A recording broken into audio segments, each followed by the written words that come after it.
أعوذ بالله من الشيطان الرجيم بسم الله الرحمن الرحيم والصلاة والسلام على أشرف الأنبياء والمرسلين نبينا محمد وعلى آله وأصحابه أجمعين وأشهد أن لا إله إلا الله وحده لا شريك له وأشهد أن محمدا عبده ورسوله صلى الله عليه وسلم ثم أما بعد.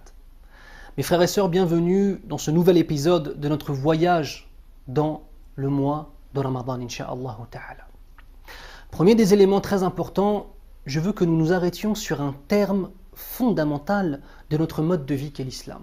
Ce terme, c'est un terme qui très souvent est mal compris, à la fois par les non-musulmans, mais aussi par les musulmans. Ce terme, c'est « ash-shari'atu ».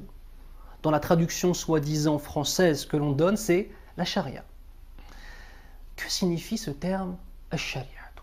« Ash-shari'atu al-islamiyyatu » c'est la somme de toutes les règles qu'Allah Azza wa Jal nous a imposées afin de faire en sorte que chacune de nos actions, aussi bien dans la dimension personnelle que la dimension familiale, que la dimension sociétale, collective et même financière, dans toutes les dimensions de nos vies, que tout devienne une adoration qui est agréée par Allah subhanahu wa ta'ala.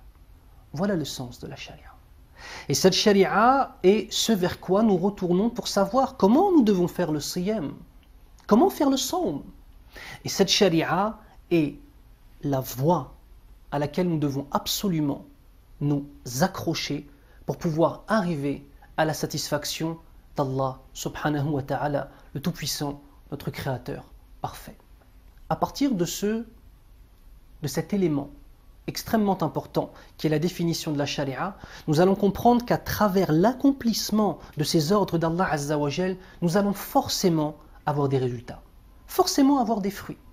Et je vais développer cette argumentation, Inch'Allah, sur deux points de vue.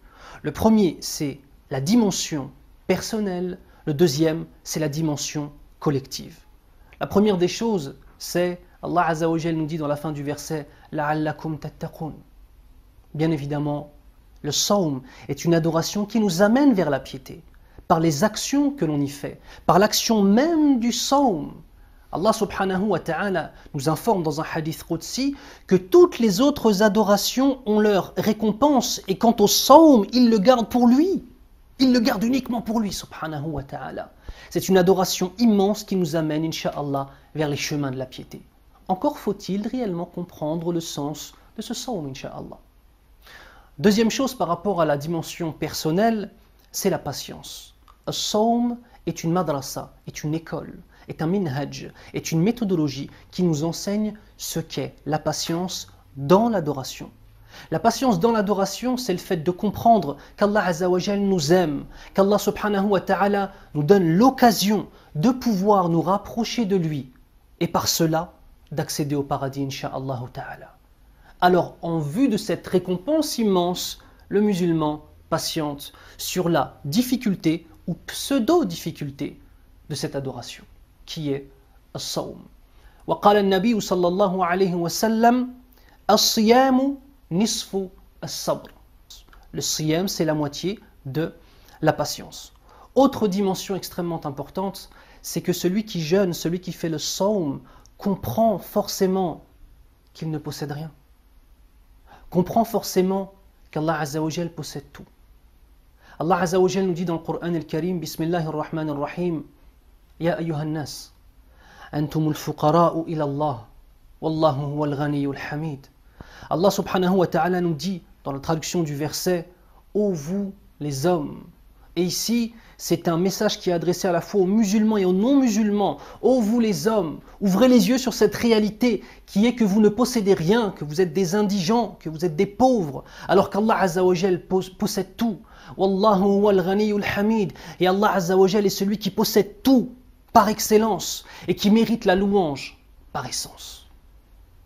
Plus on prend conscience de la perfection d'Allah, plus on prend conscience de notre propre imperfection, plus on prend conscience que al-istirna yakunu billah, plus on prend conscience que l'enrichissement se fait par l'enrichissement d'Allah Azza wa Jal, au niveau spirituel avant tout.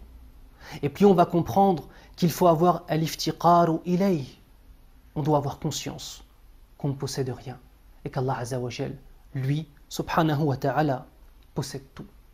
Autre dimension personnelle, le sawm, lorsque l'on ne mange pas et que l'on ne boit pas, cela affaiblit nos passions. Car il faut s'imaginer en fait les actions liées aux passions comme étant quelque chose qui a besoin d'un carburant. Ce carburant, c'est la nourriture et la boisson. Ainsi, toute personne qui fait siyam n'a même pas l'énergie nécessaire à vouloir faire quelque chose de muharram. Tout ce qu'il veut, c'est rester, insha'Allah ta'ala, dans l'obéissance à Allah Azza wa Jal, pour la simple et bonne raison que sans ce carburant qui est la nourriture et la boisson, nous sommes fatigués. Et donc forcément, nos passions elles-mêmes se retrouvent fatiguées. Ainsi, l'homme revient à une nature saine, qui est celle où les passions ont une place moindre. La deuxième grande dimension, c'est la dimension collective. La dimension collective est très simple. C'est le fait de comprendre ce qu'est la faim et ce qu'est la soif. C'est le fait de se rappeler que nos frères et sœurs dans le monde, dans tous les pays musulmans, et même les pays non musulmans, où nos frères et sœurs sont soit massacrés ou bien leur subissent des guerres, subissent des déplacements, savoir ce qu'ils ressentent. Alors que nous, bien évidemment, c'est différent. Lorsque viendra Salat al-Maghrib, nous allons manger et nous allons boire, alors que eux ne pourront ni manger, ni boire, ni même avoir un toit sur leur tête, afin de célébrer cette rupture du jeûne. Subhanallah. Le musulman fait partie d'une communauté. Et le sawm est là pour lui rappeler. Au-delà même de la communauté musulmane, c'est un rappel vis-à-vis de toute personne qui est pauvre, musulmane ou non musulmane. Qu'est-ce que ressent ton prochain lorsqu'il n'a pas de quoi manger et qu'il n'a pas de quoi boire? C'est une dimension collective extrêmement importante.